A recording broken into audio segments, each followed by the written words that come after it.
Bismillahirrahmanirrahim. Assalamu alaikum. Let us begin with the examiner's most favorite topic from your world history. अच्छा जी, Indus valley civilisation 2017 में उन्होंने पूछा कि इसके बेसिक फीचर्स जो है इंडस वैली सिविलाइजेशन के। फिर उन्होंने 2000 सेकेंड 20 में कहा कि जी जो आपकी इंडस वैली सिविलाइजेशन है वो जो है वो एक अर्बन सिविलाइजेशन थी, उसके फीचर्स बताएं। 21 में उसने कहा कि जी क्या थेरीज हैं जो इंडस वैली सिविलाइजेशन के डाउनफॉल के ऊपर रोशनी डालती हैं। और फिर 23 में जो कि टेक्निकली एग्जाम्स 2024 में हुए हैं लेकिन 23 ही काउंट होता है, उसमें उन्होंने कहा कि इंडस वैली सिविलाइजेशन एक अर्बन सेंटर है, तो इसके ऊपर आप अपने विचार साझे करें। ठीक है, तो हम अभी टॉपिक कवर करते हैं इंडस वैली सिविलाइजेशन का। ये जितनी दफ़ा ये सवाल आया है, उम्मीद करते हैं कि इंशाल्लाह आपको इसके बाद किसी किताब को कंसल्ट करने की ज़रूरत नहीं पड़ेगी। सिर्फ ये जो मटेरियल मैं आपको प्रोवाइड करूँगी और जो आपको इसका PDF मिलेगा, आप उसको कवर कर लेंगे अच्छे से तो अफाका होगा। ठीक है, अच्छा जी, Indus valley civilisation bronze age का टाइम पीरियड है। अच्छा, इस पर मूवी भी पड़ी हुई है मोहनजोदाड़ो, ऋतिक रोशन की, नेटफ्लिक्स पे, वो भी देख लीजिएगा वैसे एहतियातन। अच्छा, ब्रॉन्ज एज है ये 1300 kilometre north west region of the sub continent, जिसमें मॉडर्न डे पाकिस्तान और अफगानिस्तान का कुछ टाइम पीरियड आता है। और ये मशहूर क्यों है जनाब? क्योंकि इसका आर्किटेक्चर बहुत डेवलप था, इस सिविलाइजेशन के पास ट्रेडिंग सिस्टम था, इस सिविलाइजेशन के पास रिलीजन था, इस सिविलाइजेशन के पास एक अर्बन सेंटर कंसिडर किया जाता है इंडस वैली सिविलाइजेशन को। कोटेशन है जनाब, the Indus valley civilization is one of the earliest urban civilizations along with its contemporaries Mesopotamia and ancient Egypt. UNESCO world heritage centre ने इसकी ये डेफिनेशन दी है या कोटेशन दी है इस हवाले से। अच्छा, फीचर्स अगर हम इसके देखें तो सबसे पहले ये एक प्लान्ड अर्बन सिटी है। Planned city, planned city. अगर आपका कभी अगर आपका ताल्लुक इस्लामाबाद से हो या कभी आपका चक्कर लगे इस्लामाबाद, तो आप रियलाइज करेंगे कि दरमियान से आपकी Kashmir, the then Kashmir highway, आजकल की श्रीनगर हाईवे जा रही है। ठीक है,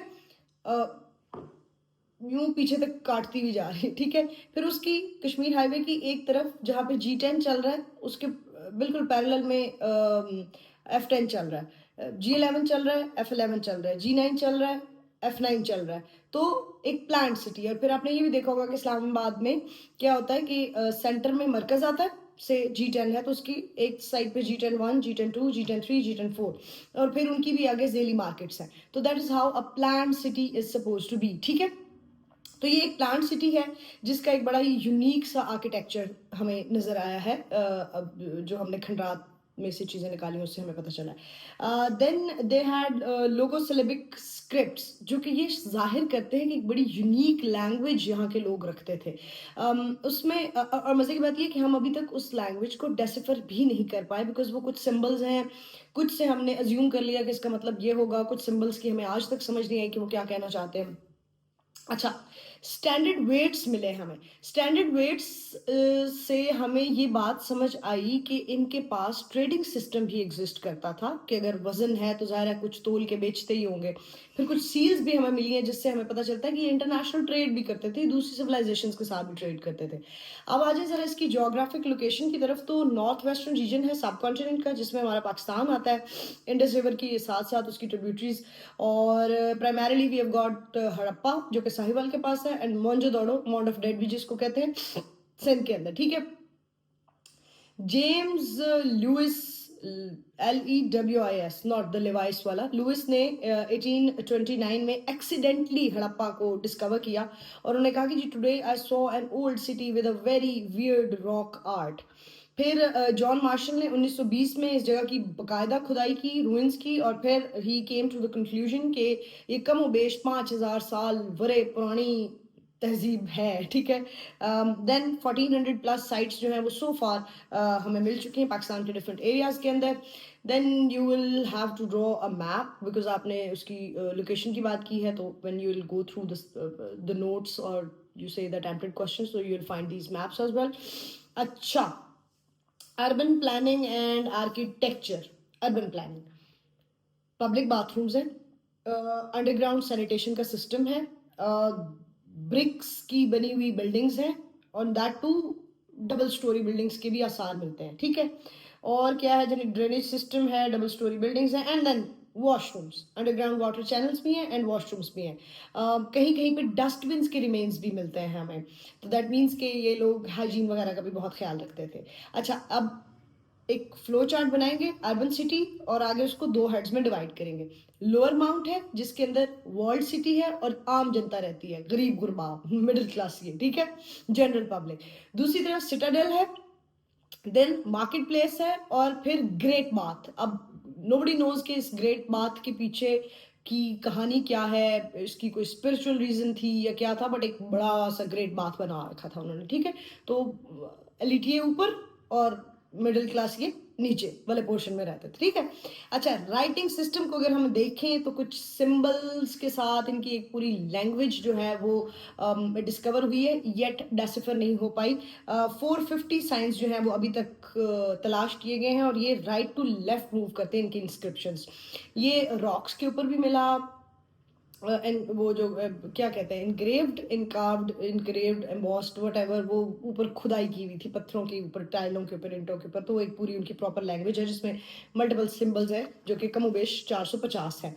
अच्छा जी, ये सेंटर ऑफ ट्रेड भी था। सेंटर ऑफ ट्रेड इस तरह था कि कुछ तो मिली हैं जनाब सील्स, जो कि हमें, जिनको देख के हमें ये लगता है कि गालिबन ये ट्रेड करने के लिए इस्तेमाल की जाती थी। अच्छा, दूसरा क्या हुआ है कि वो जो सील्स या ठप्पे हैं, आप इस पे कोई भी डॉक्यूमेंट्री देखेंगे, या फिर मैं कोशिश करूंगी कि इसके साथ ये चीज़ें अटैच करके आपको दे दूं, प्रोवाइड कर दूं, सो दैट आपको आसानी हो जाए।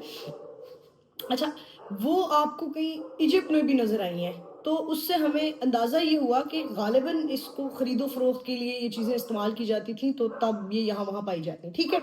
अच्छा जी, एग्रीकल्चर और इरिगेशन, कैनाल सिस्टम था, बाकायदा एक इरिगेशन सिस्टम आपके हड़प्पा से दरियाफ्त हुआ है, और वाइड रेंज ऑफ क्रॉप्स उगाई जाती थी। कुछ पुरानी फलियां फुलियां भी निकल आई हैं वहाँ से, वो क्या सिट्टे, गंदम उगाते थे, बार्ले, राइस, और फिर वो इनका ट्रेड भी किया करते थे, जिन क्रॉप्स को वो उगाते थे। अच्छा, सोशल ऑर्गेनाइजेशन अगर हम देखें तो हायरार्किकल सिस्टम एग्जिस्ट करता था, जैसे कि हमें उनकी सिटी की प्लानिंग से ही अंदाजा हो गया कि अमीर अलग, गरीब अलग, ठीक है। तो द इंडस लॉस्ट सिविलाइजेशन किताब का नाम है, एंड्रयू रॉबिन्सन ने लिखी है, और ये कहते हैं कि archaeological evidence suggest that there were distinct classes including rulers, priest, artisans and labourers. तो ये डिफरेंट क्लासेस वहाँ पे एग्जिस्ट करती थी। रिलीजन और बिलीफ सिस्टम देखें तो बड़ा ही कोई कम्प्लेक्स सा सिस्टम हमें नजर आता है। वेरियस डाइटीज को ये लोग वर्शिप करते थे, वहाँ से मदर गॉडेस की मूर्ति निकली है, देन बुल गॉड की मूर्ति निकली है, तो उस वजह से हमने ये अंदाजा लगाया कि ये जो है पूजा पाठ भी करते थे, और नेचर के साथ भी इनका बड़ा कनेक्शन जो था वो स्ट्रॉन्ग था। तो कुल मिला के बात ये हुई कि इनकी कुछ लोगों का मानना ये भी है कि वो जो ग्रेट बात है उसकी भी कोई स्पिरिचुअल या रिलीजियस किस्म की सिग्निफिकेंस एग्जिस्ट कर सकती होती है। तो एक पॉलीथियस्टिक सोसाइटी थी कि मल्टीपल खुदाओं या मल्टीपल मल्टीपल मज़ाहिब एग्जिस्ट करते थे इनके पास। आर्ट्स एंड क्राफ्ट्समैनशिप को अगर हम देखें तो एक डांसिंग गर्ल की मूर्ति मिली है। अब डांसिंग गर्ल की मूर्ति देख के हमें एहसास होता है कि गालिबन नाच कूद भी इस सिविलाइजेशन की फीचर्स में से एक था, और फिर the way she is dressed, the like जो उसके ऊपर ड्रेप्स था उन्होंने कवर किया हुआ है, and the way she is having ornaments, तो वहाँ से हमें एहसास होता है कि ज्वेलरी श्वेलरी भी ये लोग पहनते होते थे।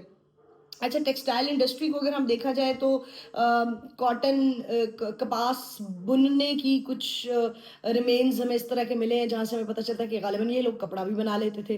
फिर हमें जितनी भी ये जो डिफरेंट मूर्तियाँ, स्कल्पचर्स, आइडल्स वगैरह मिले हैं, गो वो पत्थर शत्थर के बने हुए, बट उनके ऊपर लिबास उन्होंने जेब तन कर रखा है, तो दैट मीन्स कि they knew how to get dressed, they knew how to make clothes.